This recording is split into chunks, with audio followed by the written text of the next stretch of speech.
आम्ही सर्वांना पत्रव्यवहार भेटून केलेला आहे, वारंवार अधिकाऱ्यांना भेटत आहोत आणि 10 वर्षापूर्वीपासून समाजाची मागणी 35-40 वर्षापासून की बाबासाहेबांचं नाव दादर रेल्वे स्टेशनला मिळालं पाहिजे। आमचे भीम आर्मी संस्थापक चंद्रशेखर आझाद आता खासदार आहेत, त्यांनी संसदेमध्ये हा प्रश्न उपस्थित केला होता, दादर रेल्वे स्टेशनला नाव द्या।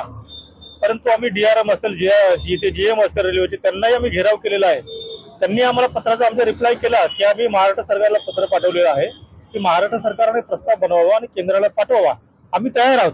पण इथली महाराष्ट्र सरकार गेले 10 वर्षापासून प्रस्ताव पाठवायला तयार नाही।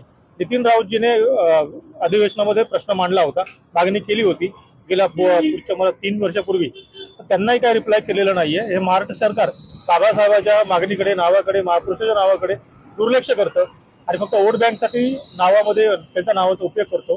परंतु आम्ही सातत्याने आमची ही मागणी आमच्या भीम आर्मीच्या माध्यमातून, समाजाच्या माध्यमातून लावून धरणार आहोत आणि आम्ही एक इशारा